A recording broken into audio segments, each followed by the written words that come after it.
But on AEW television, I have now officially seen more blades on their television program than I ever saw when I was actually in the locker room. I was at the start of the. It sounds like you're being hyperbolic, but actually. No. When the show started and the first match was MJF and our friend Take a Shit, I was going to say, boy, the new production guy, I'm really liking it because he finally shot MJF's entrance the right way. When he gets in the ring and he walks around with his hands out and he drops down on his knees and they always used the hard camera, and invariably where he would be kneeling, the middle rope would be in front of his face, whatever. This guy, instead of shooting it with the floor, looking up with kind of a fisheye lens, he takes up the whole ring. He looks glorious. But now for the compliments that I give the new production guy on the increased use of the floor cams, the better lighting, the nicer jib shots to make the crowd look bigger, etc., I realized after this show, he's got no experience whatsoever not shooting blade jobs, because he spent his entire wrestling career working for the WWE. He's a major league television producer. But when somebody's over there going, don't shoot him, he's getting juice, the guy's going, what? What are you talking about?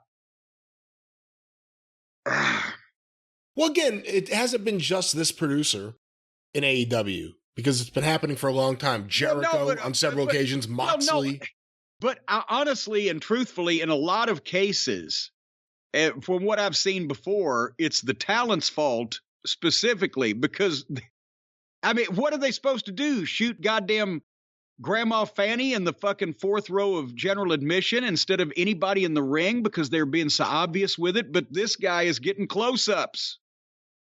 The producer, well, there's a lot to go over here. We'll talk about what happened in the match and then potential ways that they could prevent it from ever fucking happening again.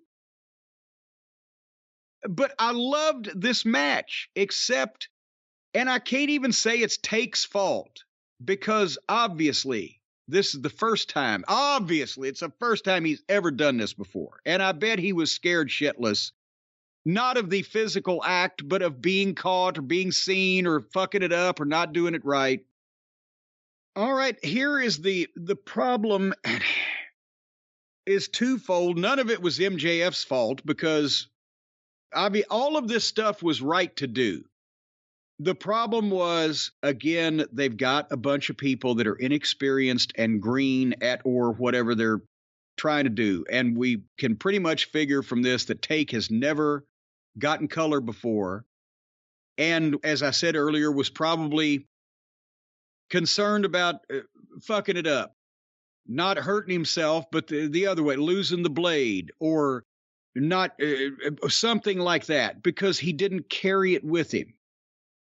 Because after the match, the referee, Paul Turner, gives MJF the dynamite diamond ring, and immediately he shoves the referee down, uses the ring, punches Take in the head, and boom. And Take is going to bleed, and MJF's going to get on him, beating him up, and then Danielson's going to come out and save him. Well, apparently, as MJF is glorifying, and you would think drawing all the attention away, you know, he's turned to the hard camera, he's getting his hand up, blah, blah, blah. Paul Turner, they apparently decided he'd be the one to hand Take his blade. But that, again, they just happen to get a close-up as Paul Turner reaches in his pocket and hands the blade to fucking Take. And not only that, but okay, and again, it's common if a guy has never done this before, or maybe only once in his life or whatever, he doesn't want to carry it on his wrist because he's afraid he'll lose it. It'll come off. He doesn't want to carry it on his finger. You don't want a guy that's never done it before carrying it on his finger who's going to have a 20-minute match. He could commit mayhem. So maybe it's decided the referee's going to hand it to him. Okay, that wouldn't have been a problem if the guy was any smarter about how to take it, and if they weren't shooting a close-up of it at the time when the referee hands it to him. But then, After he gets it handed to him, Take rolls away and repositions the blade. He's rolling across the ring and he's repositioning the blade in his hand, where now the hard cameras, because they've got off the close-up, the hard camera is shooting, and you can still see the fucking tape around the blade in the guy's hand from the hard camera. And then Turner's handing the MJF the ring, and MJF nails Take, and Take goes down and he gets his color, and they didn't manage not to shoot that. But then when they got on, or when MJF got on Take, it starts punching him, he still had the blade in his hand. And it was, you could tell because he's holding it in his thumb and his finger, and not only could you see the tape, but you could see the blood on his thumb and his finger. He didn't put it away. What he did, when Danielson runs in and saves, and the doctors are checking on old Take, Paul Turner is there, but he's the referee. He's kneeling down, but he's just, surveying the scene, and the doctor's putting the compress on the guy's head. And you can see Take look up and say something like, "Hey, ref." And the referee, he reaches his hand out and hands the blade back to Paul Turner, which was a completely unnecessary handoff. And they're on a close-up again. What the fuck? He could have, as soon as he got his shit, before MJF even got on him, he should have put it away. Because he didn't have to wrestle anymore. All he had to do was lay there and sell. It wasn't like he was going through a 20-minute match. He put it in his tights. Put it in his knee pad. He's been selling his arm through the entire match. He was wearing an elbow pad. Put it in your elbow pad. Hold it in your mouth. If it was done right, and I assume somebody made it for him, it's no thicker than a dime. And I know a lot of people are saying, well, don't put it in your trunks, you'll cut your dick off. Number one, it's no thicker than a dime. You're not going to give yourself an emergency appendectomy with this fucking thing if it was done right.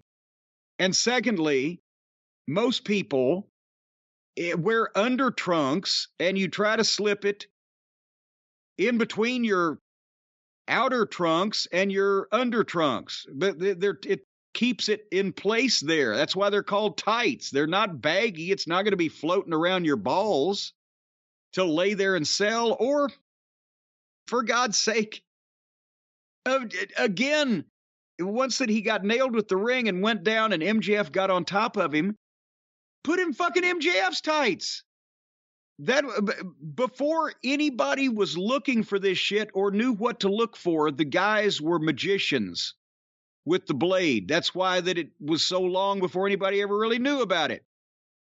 Because if a fucking guy nails you and then all the fans are looking at the guy with the brass knuckles on his hand, and you've gone down, by the time you've taken your bump and turned over, you've got your color and you don't need it anymore. As soon as he gets on top of you, stick it in the front of his fucking tights. Nobody's looking for you it looks like you're trying to pull the guy off of you. But nobody, number one, if they did go over it with this guy, the fact that they didn't tell him to immediately put it away when he was that unconfident of his swordsmanship to begin with. And secondly, there ought to be a producer if they're doing what they went over beforehand, there ought to be a producer in the truck that's saying, shoot anything but little Johnny dipshit there as he's about to go drilling for oil. So I loved the match, and the angle I couldn't believe. And as another, Stace was sitting there and laughing, look, I can see it from the hard camera. What's he doing? And again, not his fault. Not Takeshita's fault. Well, part of it is that he wasn't any smarter than that to not put it away and to... He was rolling around in the ring, repositioning it in his hand. I don't know maybe he got it turned around and he didn't have his cutting edge marked. I don't know what the fuck's going on. Why hold it that long? So the angle for me was kind of spoiled, even though it was the right thing to do. Get juice on the popular young baby face and have the challenger come down and save him. But I couldn't look away. MJF, I don't know what you call it, shoving the referee? What was it? Pushing the referee? Whatever you want to say. He shoved him down. Last week, I think it was, we talked about a ref bump in a match, and we realized it's the only ref bump we could ever remember in any AEW match. And here we are. They broke that string shortly. Yeah, here we are the next week, and all of a sudden, here we go again. I mean, there's the time and the place. I don't know if this is the right one for that, but it's noticeable at least. Well, hopefully Tony's running out of his own finishes, and he's letting some of the guys do some of theirs, because some of his if these are indeed have been his finishes, are crazy. But at the same point, then the wrestlers' finishes are crazy too. But they went from, you can never say we're not going to do something, because you're at one point or another, you're going to do it. And there's a reason probably why at some point or another, there's a reason to do most anything. So the people that are in the wrong are the people that say we're either never going to do this or we're going to do this shit every week. And so they've said, we're never going to have DQs. We're never going to have ref bumps. Now they've had 2 in 2 weeks of ref bumps. And it's the same thing as they should have said, we're never going to have run-ins and we're never going to have backstage fights. And then we would have gone 3 years without run-ins and backstage fights. And now the first time they did one, holy shit, it'd fucking get over. But since the ref bumps they've done have been just kind of pissy and not really remotely even executed well, or in a feature match that really needed it or called for it, now they've just withheld a ref bump all this time and then done enough to make people sick of them in 2 weeks because it didn't work. Should Tony issue an edict all future blading should be done under the ring? No, I think Tony should issue an edict that all future blading should be done by competent professionals that know how to do it. Because a couple of times that I got color, I went under the ring because I was scared people were going to see me, because I wasn't very good at it because I didn't have a lot of practice. But if you're going to be a goddamn main event wrestler that should be getting color, then you ought to know how to fucking do it. And remember we called on the time that Punk showed him how to do it, did it, but at the same time, you would have never known unless you knew what to look for. Maybe Chris Jericho's teaching the roster how to blade in front of the camera. It's sure not Harley Race, I'll tell you that. Anyway. Hey, after this match, though, I said, hey, great match. Great open to the show. Great open to the show. We'll see how long that fucking lasts.